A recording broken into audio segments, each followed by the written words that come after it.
ನಮ್ಮಮ್ಮ ಒಂದ್ ತಿಂಗಳಿಂದ ಒಂದ್ ಮೊಬೈಲ್ ಕೊಡ್ಸು ಅಂತ ಕೇಳಿದ್ಲು. ಸೊ ಅದು ಬಂದಿರ್ಲಿಲ್ಲ, ಇವತ್ತು ಬಂದಿತ್ತು. ಸ್ವಲ್ಪ ದುಡ್ಡು ಅಡ್ಜಸ್ಟ್ ಮಾಡಿ ನಮ್ಮಮ್ಮಂಗೆ ಒಂದು ಹೊಸ ಮೊಬೈಲ್ ನ ತಗೊಂಡ್ ಬಂದ ತಕ್ಷಣ ನಮ್ಮಮ್ಮ ಹೇಳಿದ್ಲು, ಅಂಗಡಿಲಿ ಒಬ್ಬರೇ ಕೂತಿರ್ತಾರೆ, ಅವ್ರಿಗೆ ತುಂಬಾ ಬೇಜಾರಾಗ್ತಾ ಇರುತ್ತೆ. ಮೊಬೈಲ್ ಇದ್ರೆ ಸ್ವಲ್ಪ ಯೂಟ್ಯೂಬ್ ವಿಡಿಯೋಸ್, ಕನ್ನಡ ಸಾಂಗ್ಸ್ ಎಲ್ಲ ನೋಡ್ಕೊಂಡು ಕೂತಿರ್ತಾರೆ. ಅಮ್ಮಂಗ್ ಮೊಬೈಲ್ ಕೊಟ್ಟು ನಾನ್ ಸೀದಾ ಬಂದೆ ಇಂದ್ರಾನಗರ. ಶೆಟ್ರನ್ನ ಕರ್ಕೊಂಡು ನಾನು ಹೊರಟೆ ಮಣಿಪಾಲ್ ಹಾಸ್ಪಿಟ್ಲು. ಯಾಕಂತಂದ್ರೆ ಲಾಸ್ಟ್ ಟೈಮ್ ಇನಾಗ್ರೇಷನ್ ಗೆ ಕರೆದಿದ್ರು. ಆ ಟೈಮಲ್ಲಿ ನಾನು ಹಾಸ್ಪಿಟಲ್ ಅಲ್ಲಿ ಇದ್ದೆ, ಹೋಗಕ್ಕಾಗಿರ್ಲಿಲ್ಲ. ಸೊ ಇವಾಗ ಸ್ವಲ್ಪ ಫ್ರೀ ಆಗಿದ್ದೆ, ಮತ್ತೆ ಒಂದು ಇವೆಂಟ್ ಇತ್ತು, ಅದಕ್ಕೆ ಕರೆದಿದ್ರು. ಅಲ್ಲಿ ಹೋದಾಗ ಪೂರ್ತಿ ಹಾಸ್ಪಿಟಲ್ ನ ನಮಗೆ ತೋರಿಸಿದ್ರು ನಮ್ಮ ಆನಂದ್ ರಾಜ್ ಸರ್ ಅವರು. ಸೊ ನಮ್ಗೆ ಮಣಿಪಾಲ್ಗೆ ಲಿಂಕ್ ಇರೋದು ಇವರೇ, ಆನಂದ್ ರಾಜ್ ಸರ್ ಅಂತ. ಇವ್ರ ಕಡೆಯಿಂದ ನಮ್ಗೆ ಮಣಿಪಾಲ್ಗೆ ಲಿಂಕ್ ಇರೋದು. ಪ್ರತಿಯೊಂದು ಏನೇ ಒಂದು ಇವೆಂಟ್ ಇದ್ರು ಇವ್ರು ನಮ್ಮನ್ನ ಇನ್ವೈಟ್ ಮಾಡ್ತಾರೆ, ಇವರೇ ನಮಗ್ ಕರೆಯೋದು. ಲಾಸ್ಟ್ ಟೈಮ್ ಇವೆಂಟ್ಗೂ ಇವರೇ ನಮ್ಗೆ ಕರೆದಿದ್ದು. ಹಾಗೆ ನಮ್ ಲಾಸ್ಟ್ ಟೈಮ್ RCB ಟಿಕೆಟ್ ಗೆ ಇವರೇ ಸ್ಪಾನ್ಸರ್ ಮಾಡಿದ್ದು. ಟಿಕೆಟ್ 2 ಸರಿ ಮಳೆ ಬಂತು, ತಿರ್ಗಾ ಇನ್ನೊಂದ್ ಸರಿನ ಅರೇಂಜ್ ಮಾಡಿದ್ರಲ್ಲ. Thank you sir, thank you so much.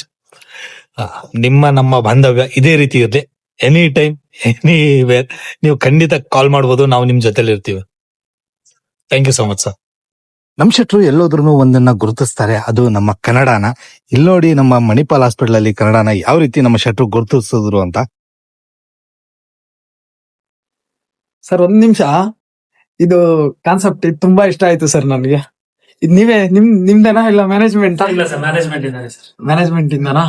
ಮೇಲ್ಗಡೆ ಕಿಚನ್, ಕೆಳಗಡೆ ಅಡುಗೆ ಮನೆ.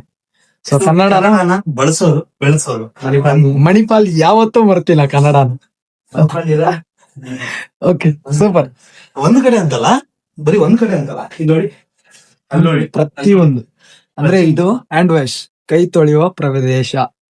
ಇಲ್ಲಿ ಕೂಡ ಅಷ್ಟೇ, ಇಲ್ಲಿ ಕೂಡ ಅಷ್ಟೇ, ಪುರುಷರ ಶೌಚಾಲಯ.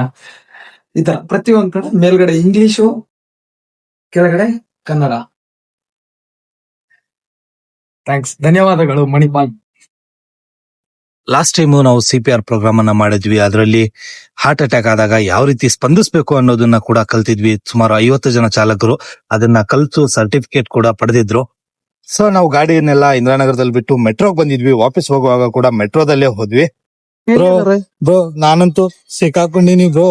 ನಾನಂತೂ ಸಿಕ್ಕಾಕೊಂಡಿನಿ ಬ್ರೋ. ನಮ್ದು ಮೆಜೆಸ್ಟಿಕ್ ಅಲ್ಲಿ ಸ್ಟೇಷನ್ ಅಲ್ಲಿ ಪೀಕ್ ಅವರ್ ಅಲ್ಲಿ ಕಾಲಿಕ್ಕೂ ಜಾಗ ಇರಲ್ಲ ಬ್ರೋ. ಒಂದ್ಸರಿ ನೋಡ್ಕೊಂಡ್ಬಿಡು ಬ್ರೋ. ಇಂದ್ರಾನಗರ ಬರ್ತಿದ್ದಂಗೆ ಸೀದಾ ಡ್ಯೂಟಿ ಆನ್ ಮಾಡಿದೆ. ಒಂದು ಡ್ಯೂಟಿ ಬಿತ್ತು ಸೀದಾ ಮನೆ ಹತ್ರ, ಸೀದಾ ಹಾಕೊಂಡ್ ಮನೆ ಕಡೆ ಬಂದೆ.